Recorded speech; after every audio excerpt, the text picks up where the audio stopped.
I wrote this book, the aim was for that. The aim was for is interactive book. Anyone who's looking for long-term sustainability and become better situational leader, the success for themselves and their organization and their people, employees and staff, and the people, the assets in their organization in the face of any challenge. And this book is really for you. I'm inviting you to consider reading this book and, try to get different insights perhaps. But I think that's all I can say about the book, situational, because there's a lot. There's you're right. A lot of intriguing things that I saw, within your book.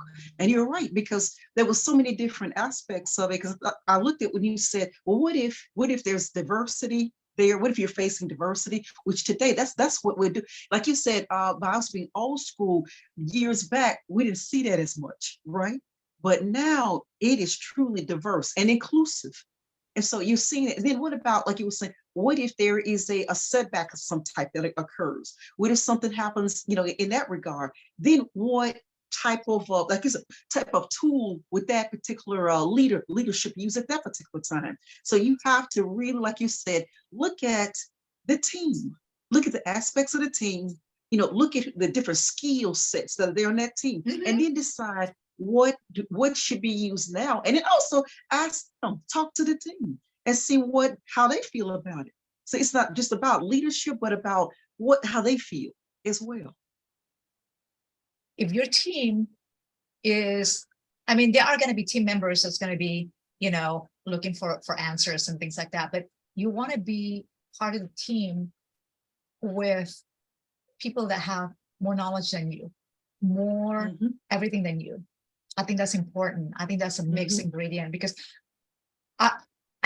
you cannot just give answers, right? Just like the way I teach, like you can read all of these things, in the Google or in research and books and everything like that.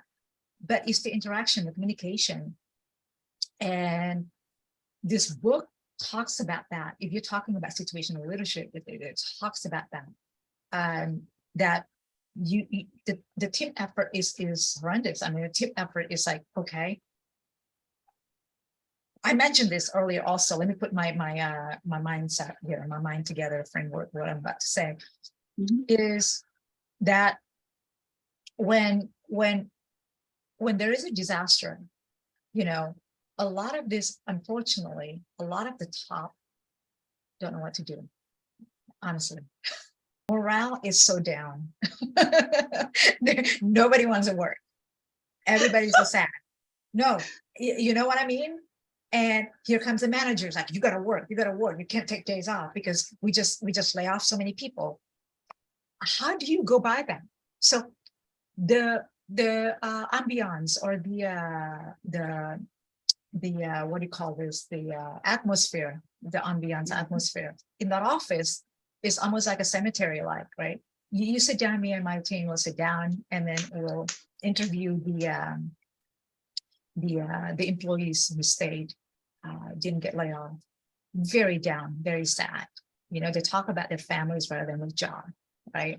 What's going to happen to us in the next 1 month or 2 months? We might get laid off too. That's the first thing coming out of their mouth first, right? So what's going on in the mindset, in the mind, and the brain. Don't worry about them. They're going to feed their family.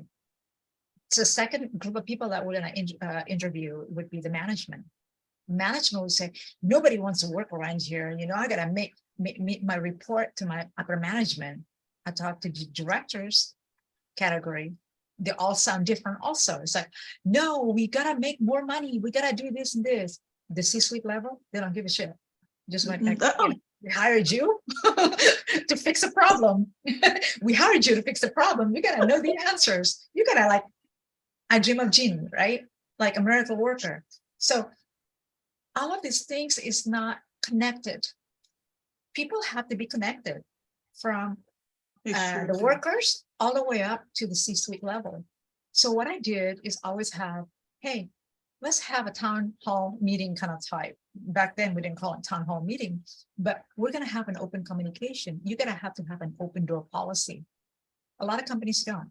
Open door policy, where you're going to talk to people in the manufacturing, or to people walk around and then shake hands and say, hey, how is your family?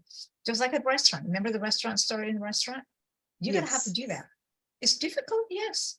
For them, for the C-suite level, it's difficult, but guess what?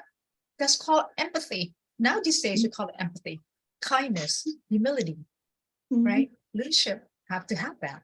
Every leaders have to have that to possess That's those so true. skills, So true. You know right? what, you're right. And I mean, empathy, it's good. I mean, that is a humongous word.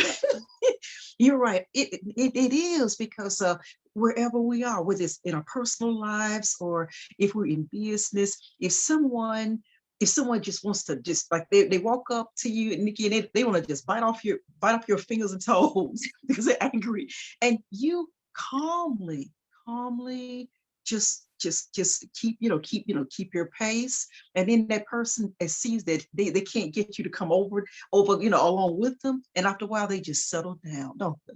They settle down because I'm they gonna. can't get you That's right. aroused.